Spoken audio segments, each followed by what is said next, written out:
Avant de commencer cette émission, je voudrais vous parler un peu de qui je suis, un peu de mon histoire. Je suis né au Canada, dans l'Ontario, et mes parents étaient missionnaires en France. Donc j'ai grandi en France, près de Grenoble, dans une station de ski qui s'appelle Champs-Rousse. J'ai grandi en France, j'ai été à l'école en France et je me rappelle plus comment ça marche maintenant à l'école, mais j'étais jusqu'en 7e, en anglais ça serait 7th grade. Et c'était super dur pour moi à l'école en France. Donc j'ai été en Allemagne dans une école missionnaire qui s'appelle Black Forest Academy, et j'ai fini mes études là-bas, à Black Forest Academy. Après mes études en Allemagne, j'ai été en Autriche pour aller à l'école biblique avec les porteurs de flambeaux. Et de l'Autriche, j'ai été en Inde pendant presque 1 an. Et après ça, j'ai passé la plupart de ma vie au Népal, à être un missionnaire au Népal. Éventuellement, je me suis marié avec une Népalaise. On a 4 enfants, 2 filles et 2 garçons. Et il y a quelques années, Dieu nous a demandé de retourner au Canada pour travailler avec les Premières Nations ici au Canada. Donc maintenant, j'habite au Saskatchewan, au Canada. Quand j'étais au Népal, j'ai fait beaucoup d'aide humanitaire. On avait beaucoup d'équipes qui venaient de la France pour travailler avec nous. Et j'ai fait beaucoup d'enseignement aussi. J'ai commencé une école biblique. Et on a commencé beaucoup d'églises, et j'ai appris que mon don était d'enseigner. Et quand je suis retourné au Canada, j'ai pas eu beaucoup d'opportunités d'enseigner, mais cette année, Dieu a ouvert la porte pour moi de parler sur la radio, et je suis très content pour cette opportunité. Avant de commencer sur le sujet d'aujourd'hui, je voudrais partager avec vous pourquoi j'ai choisi de nommer ce programme radio Le Filtre. Dans quelques semaines, nous allons étudier le sujet de la grande apostasie à la fin des temps. La Bible est très claire qu'il y aura un énorme problème avec les faux enseignements à la fin des temps. L'apôtre Pierre et Paul parlent très clairement de ce sujet dans les versets suivants. Dans le 2e livre de Pierre, chapitre 2, verset 1, il est dit « Il y a eu parmi le peuple de faux prophètes, et il y aura de même parmi vous de faux docteurs, qui introduiront sournoisement des secrets pernicieux, et qui, reniant le maître qui les a rejetés, attireront sur eux une ruine soudaine. » Pierre dit: dans la même façon qu'il y avait des faux prophètes dans le passé, il y aura aussi des faux prophètes entre nous dans l'Église. Paul dit la même chose dans le 1er livre de Timothée, chapitre 4, verset 1. Mais l'Esprit dit expressement que, dans les derniers temps, quelques-uns abandonneront la foi pour s'attacher à des esprits séducteurs et des doctrines de démons. Avant que Dieu nous a appelés à venir au Canada, Dieu a mis dans mon cœur d'enseigner au sujet des faux prophètes. Pendant de nombreuses années, j'ai étudié les faux prophètes et enseigné les églises au Népal à leur sujet.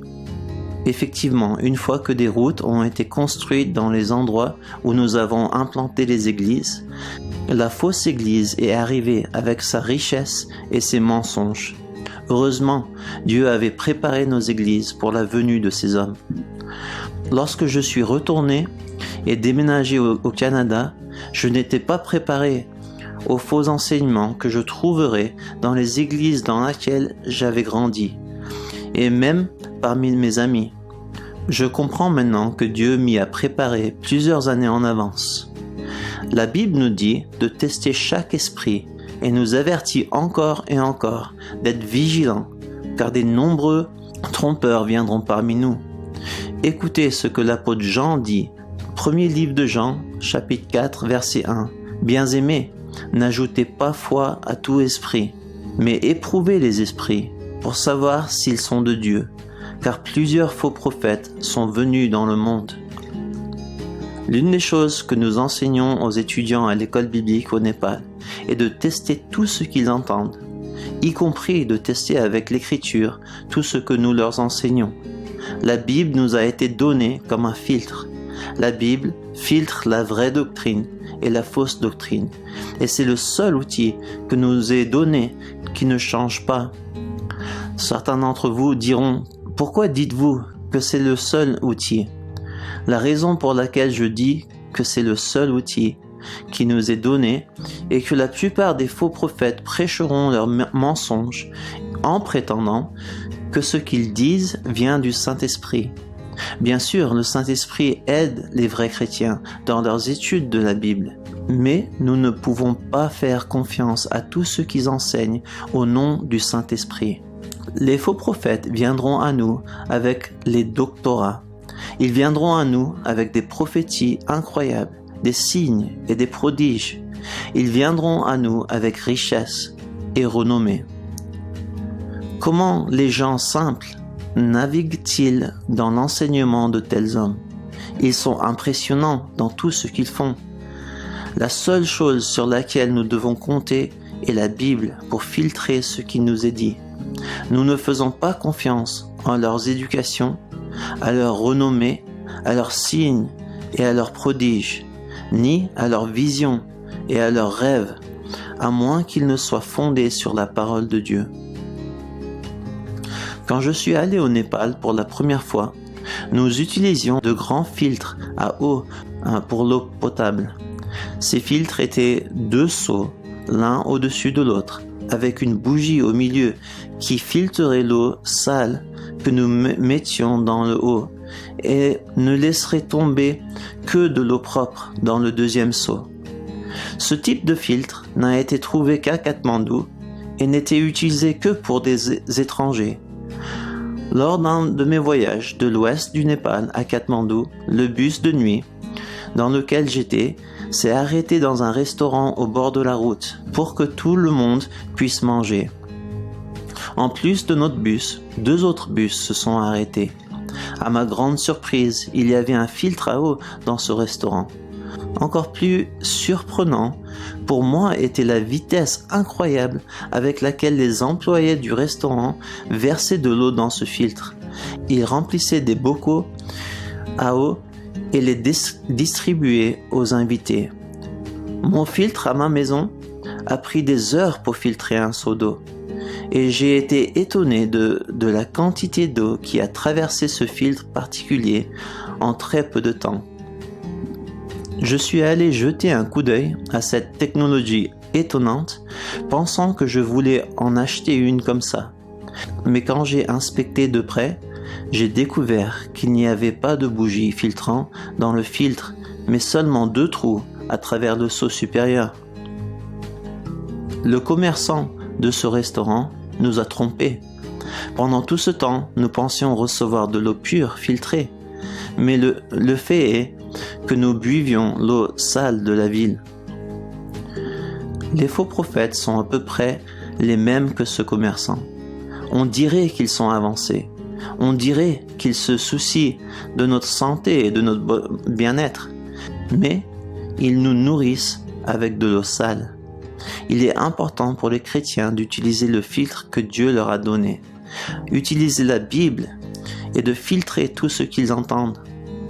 Ce ne sont pas seulement les sermons que nous devons filtrer.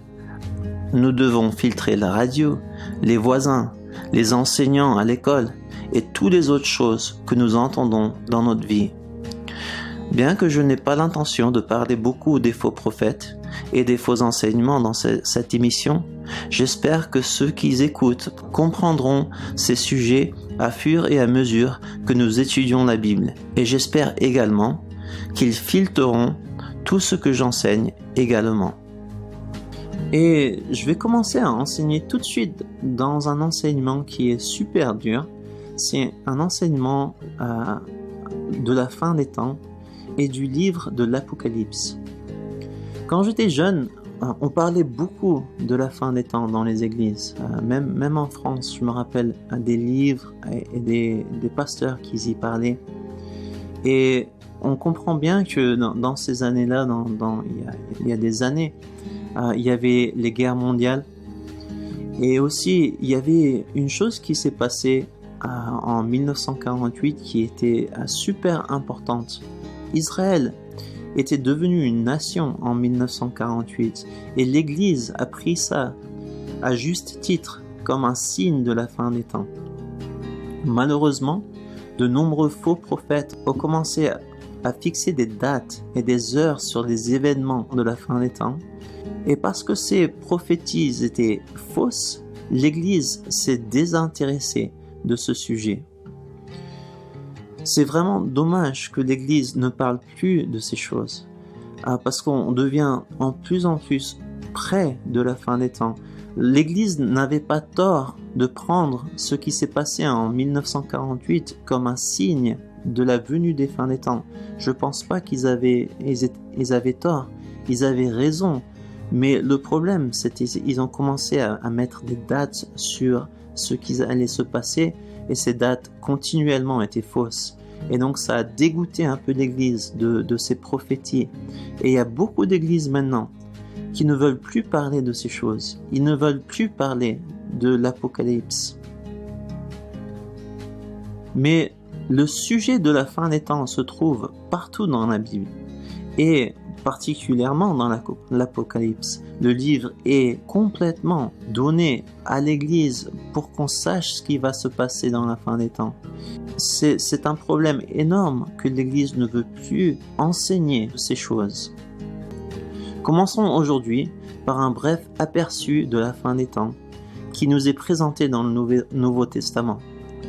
Il y a 4 périodes que nous examinerons lorsque nous parlerons de la fin des temps. Il y a l'âge de l'Église, l'âge de la tribulation de 7 ans, le millénium, les 1000 ans, et le début de l'éternité.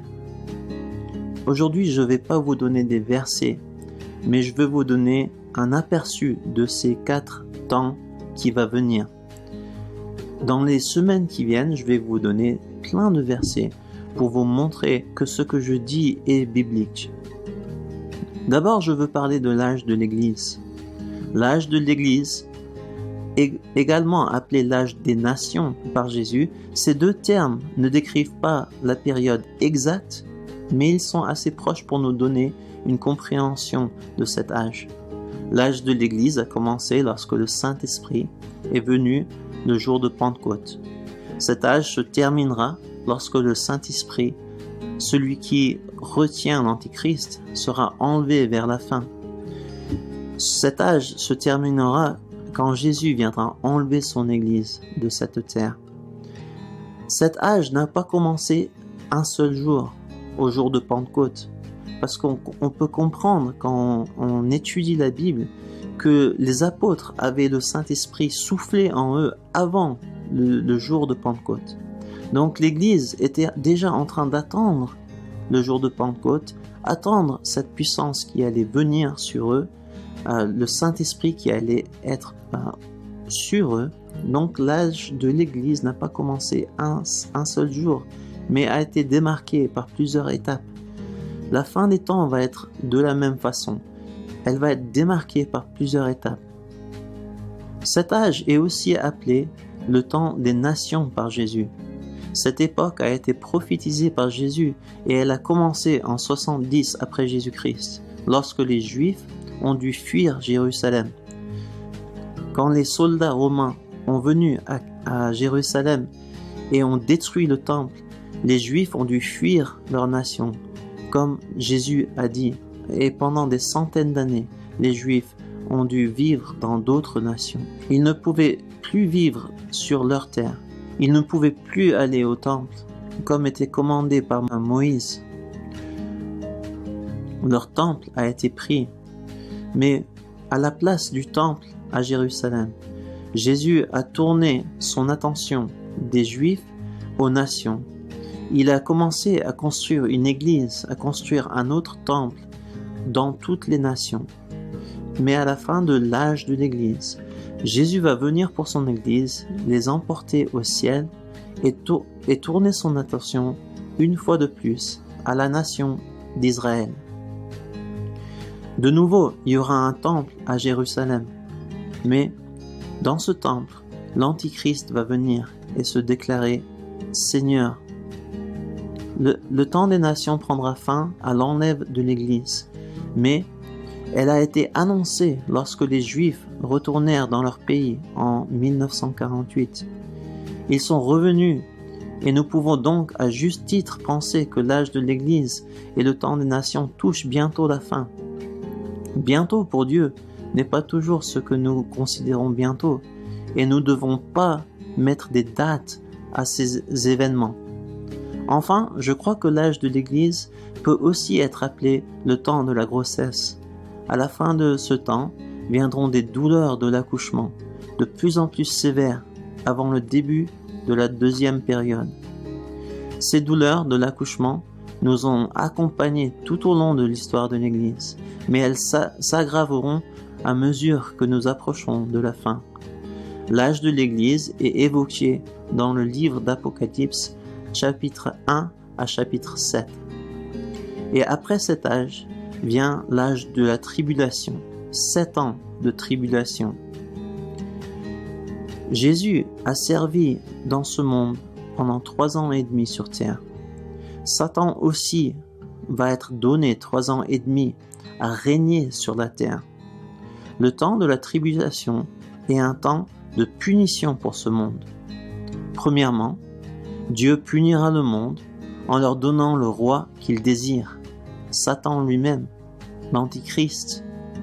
Et pendant les premiers 3 ans et demi, Satan va régner sur ce monde. Ensuite, Dieu va punir le monde et Satan pour leurs péchés. Ça sera la seconde moitié de la tribulation. Cette période commence avec la signature d'un accord avec de nombreuses nations par l'Antichrist. Ce temps se terminera à la bataille d'Armageddon, lorsque Jésus descendra pour régner sur terre. À mi-chemin de ces 7 ans, Satan s'installera dans le temple de Jérusalem en tant que Dieu et il fera que le monde l'adore. C'est à ce temps-là que la marque de la bête viendra. Les 7 ans de tribulation sera un avant-goût de l'enfer. Les choses affreuses arriveront pendant ce temps-là. Israël, au début de ce temps, acceptera l'Antichrist comme leur Messie. Mais avant qu'il oblige tout le monde à prendre la marque de la bête, beaucoup comprendront leur erreur et le rejetteront comme Christ et comme Messie. Beaucoup se tourneront vers le vrai Messie, Jésus-Christ. C'est pourquoi l'Antichrist viendra combattre contre Jérusalem dans la bataille d'Armageddon. Jésus viendra sauver son peuple de Satan. Si les Juifs auraient pris la marque de la bête, ils ne pourraient pas être sauvés. Ils ne pourraient pas être sauvés par Jésus quand il reviendra pour les sauver avant le millénaire. La tribulation est évoquée à partir de l'Apocalypse chapitre 8 à 19. Dans le livre d'Apocalypse, le temps de l'Église est décrit pour nous dans le chapitre 2 et 3. C'est les lettres des 7 églises. Et c'est suivi par les 7 sceaux. Les 7 sceaux nous décrivent le temps où l'Antichrist va venir et commencer son règne sur la terre. Les 7 sceaux décrivent pour nous le temps où l'Antichrist va venir et commencer à conquérir ce monde. Mais les 7 ans de tribulation sont décrits pour nous avec les 7 trompettes et avec les 7 bols dont parle l'Apocalypse, chapitre 8 à 19. Après les 7 ans de tribulation, le millénaire va commencer. Le millénaire commence avec une grande bataille et finit avec une grande bataille. Elle commence avec la bataille d'Armageddon, où Jésus lui-même vient sauver son peuple, les Juifs, et elle finit avec une autre bataille de Gog et Magog. Jésus lui-même vient se battre pour son peuple. Il établit son royaume sur terre, basé à Jérusalem pendant 1000 ans. Pendant ces 1000 ans, Satan est lié et il y a la paix sur la terre. Il y a une restauration de la création, un avant-goût du paradis si vous voulez. La santé des hommes sera améliorée. Les gens se tourneront vers Jésus.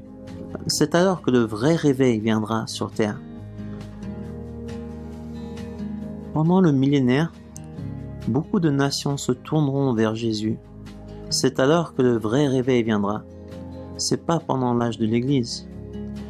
À la fin de ce temps, Satan va être libéré une fois de plus.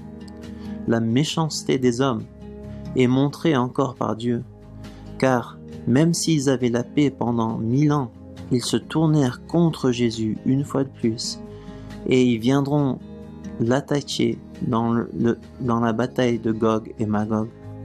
Le millénaire est mentionné dans l'Apocalypse chapitre 20. Et alors, l'éternité commence. L'éternité commence à la fin de la bataille de Gog et Magog, lorsque Satan est vaincu. La terre est brûlée par le feu et l'univers s'enfuit devant la présence de Dieu. C'est à ce moment-là que les morts sont jugés dans la salle du trône de Dieu. Les brebis vont vers la vie éternelle et les chèvres vont vers une vie éternelle en enfer. L'éternité est invoquée dans l'Apocalypse 20 à 22. J'espère que vous excuserez mon français. Au début, ça va être dur pour moi de parler. Ça fait des années que je n'ai pas parlé français. Mais j'espère que dans les mois qui viennent, mon français deviendra mieux en mieux. J'espère que vous pouvez comprendre mon français et que vous pouvez vous joindre à nous dans ces études de l'écriture. Si vous voulez comprendre plus sur ce sujet de la fin des temps, nous allons l'étudier en plus de détails dans les semaines qui viennent. J'espère que vous vous joindrez avec nous chaque semaine dans notre étude de la fin des temps et du livre d'Apocalypse. Que Dieu vous bénisse et vous garde.